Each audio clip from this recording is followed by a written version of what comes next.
Yes, webali kubanga okyali ku Red Zone TV yonna gy'osinzira okubanga gy'otulabira ky'okola kya mutawaana nnyo gwatambula naffe naawe atanaba kubanga osubscribing nyongera okujjukiza nti kkirira wansi awo olaba ekigambo subscribe kikwateko kwata kade ka notification obeere nga tomissinga nsonga yonna ekifaananyi ekyo ky'olaba awo kifaananyi nakikulaze nga kiriko abamu ku babaka ba paalamenti abamu ku bannabyabufuzi ab'enjawulo nga bano be baasomeddwa mu katambi ke wawulidde nga Dr. Bedi Bwanika asoma oba nga annyonnyola oba nga alambulula abateesiteesi abakulu mu lukiiko lwabwe kye bayise organizing committee nga ye yennyini Bedi Bwanika yalukulembera ne ttiimu eyo gyagenda okukola naye mu bantu abo benakuwaddaawo gwagobera emikutu gyaffe kwabaddeko omukyala amanyiddwa nga Brenda Nabukenya ono nga ye mukyala akiikirira Luweero district mu parliament ng'omubaka omukyala ku kaadi ey'ekibiina ekya National Unity Platform era nga okuzzaako k'emabega omukyala ono yawangula akalulu ako yawangula abantu ab'enjawulo mwali Mulondo Sise mwali Munajjuka Prose mwali Munakiganda Mariam n'abalala bangi nnyo wabula nga yafuna obululu emitwalo 7,680 ku kaadi y'ekibiina ekya National Unity Platform n'aba nga yawangula Brenda Nabukenya Honorable MP Luweero District Woman MP era oluvannyuma lw'okubeera nti yawangula n'aba nga kati yabakiikirira mwalabye ebifaananyi ebyavuddeyo oba obutambi obwo nga Bedi Bwanika yamusomye kubamu ku bateesiteesi oba organizing committee ku ttiimu eyo nga kwali kyokka ate nga abasinga obungi bagamba nti bano bateekateeka kibiina kya byabufuzi kipya kati nno okusinziira ku muganda wange era neewozeeko ku vidiyo eno gye njagala okuba nga nkuwa njejje wa muganda wange Muzaŋŋanda n'abanga amukuleetera yamufeffesse nga omumanyi nti musajja munnamawulire mukuukutivu ate ng'ebintu naddala amawulire ag'omu palamenti abifuna mu ngeri yonna esoboka kakati akuleetedde omukyalo ono Brenda Nabukenya ate ng'alinga eyeegaana naye nange nenjagala nga baneko naawe olowooza yeegaana oba genda mu comment section ombulire okusinziira ku mbeera eno nga bw'ogiraba wali ku Red Zone TV nga tonaba kubanga osubscribinga webale kubanga otambula naffe naye nja kusaba osubscribinge obeere oleme kubanga ate omisinga ensonga endala zonna sooka okawulirize nzije tubeere nga tweyongerayo. Omubaka Brenda Nabukenya ndi wa mukisa nga ali bwaggoonya okulabako olunaku olwaleero oli otya ye Jendise oli bulungi Muzaŋŋanda muli mutya wetuli munnange nange Jendise embeera egamba ki nungi Mpozi- era tugende mu kigitamuzi okay mpozi olunaku olwaleero ku makya g'olwaleero ekibadde tugenze okukeera ku mutimbagano ngenze nenkuba olubu lw'ekigere okutuuka wentuka ngenze okulaba nti nga ndaba gundi ya Brenda Nabukenya bakoze ekibiina ky'ebyobufuzi basoma amannya kyesitegedde kibadde kibiina kya byabufuzi kibadde kiki ekisooka leero nange badde ndi awo abantu nga bankunda nga baŋŋamba ekibiina eky'ebyobufuzi mukitandise nga ŋŋamba ate ekibiina ky'ebyobufuzi kiruwa kye mwogerako ate nze ndi memba NUP ennaku zino zonna tubadde mu nteekateeka kuwandiisa abantu baffe ku byalo nga nze nzirimu nnyo nziri wakati ne bannanga abateekateeka naddala mu disitulikiti yaffe ey'Eluweero ate osobola okuba ng'oteekateeka ekibiina kyewuwo ate nga eno bw'okola ekibiina ekyo tekisoboka ndudde mu byobufuzi ebbanga ddene natandikira ku yunivasite nga ndi mwana muto nenzija nenkulembera mu kibiina kya DP ekibiina kye bakikola bwe bati si bintu bya kusaaga n'olwekyo ndi memba wa NUP era atanava mu NUP era ngenda nempulira bano bakoze ekibiina mbirabye ku mitimbagano nensese busese ya Bedi Bwanika kati abadde asoma biki ebyo wano buli mubaka tuli ku parliament mu pigeon ye oba mu katerekero ke alina kadi emuyita ennaku z'omwezi 21 Juni okujja ku mukolo gw'Oweekitiibwa Mathias Mpuuga nga yeebaza ataddewo emmisa omukolo gw'okwebaza kati nange ng'omubaka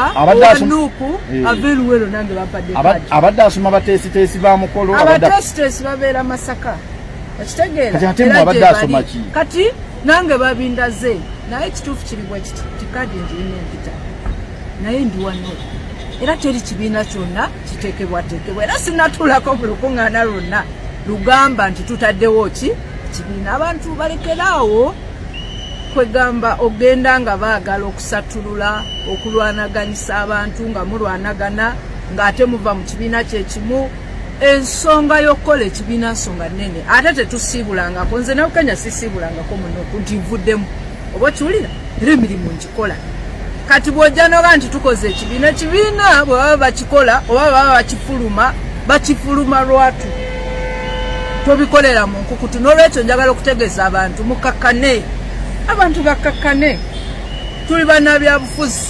Era bwe mmanga ntuuse ne ŋŋamba nti mba nkyogera bwogezi nti kati siri wa Nuupu naye nkyali wa Nuupu era emirimu ngikola.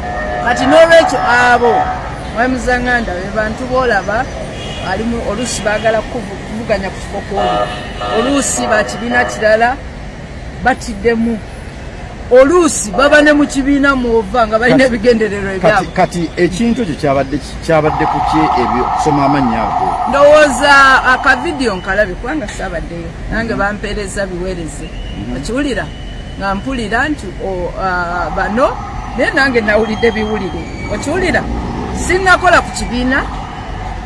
Sinnakola kibiina kya byabufuzi bwe naabanga nsazeewo okuba nti oba ki era abantu mbategeeza bannaye bwentu munnabyafuzi omutuufu bwakola. N'olwekyo balekeraawo otukakatikako agagambo, balekeraawo okubanga boogera ebitakwatagana.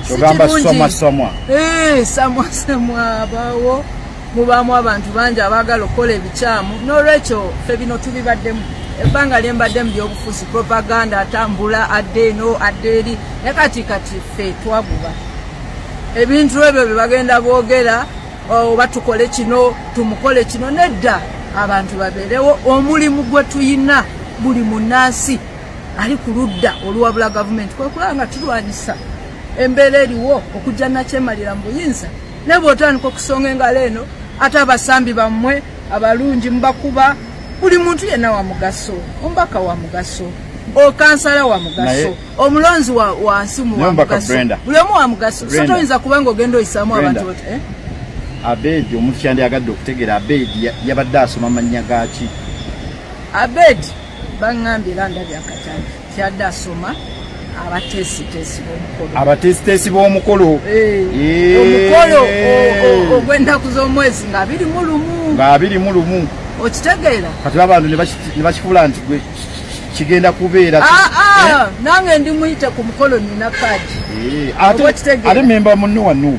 Ate memba wa Nuupu kyekyo bwe kiri. Abantu baawula ensonga. Waliwo abantu abaagala okuteekawo olutalo olubeere lw'amaanyi nnyo mu kibiina, bagambe eno sayidi eno sayidi eri. Pulezidenti wa Nuupu Kyagulanyi Ssentamu era ayina ababaka era ye mukulembeze. Ndowooza n'owekitiibwa Mpuuga bwe yadde ku mukolo yabalaze ti pulezidenti wange ye Kyagulanyi era nange ndi wa Nuupu, nze mubaka w'eruweru. Pulezidenti wange Kyagulanyi buli ali mu Nuupu pulezidenti we Kyagulanyi Ssentamu. Kati ebirala byonna biba secondary, bano bagenda kukola ekibiina nange mbiwulira buwulizi. Ekibiina tebamala gakikola bwe kityo, kibaako emikono, kibaako enteekateeka nyingi. Abantu balina okulekeraawo emizannyo egyo. Tumanyi nti n'ekibiina ekiri mu buyinza kiba kirina okulwanyisa bano abaagala okiggyako obuyinza. N'olwekyo waliwo enteekateeka nyingi eziva mu bibiina ebirwanyisa opposition, wabaawo enteekateeka. Bwe tuba tuvuganya tuba n'abatuvuga mu bifo bino mwe tuli, wabaawo bangi ababyegwaniza. N'olwekyo bateekawo entalo, bwawulira kino nga kankikyuse bwe nti.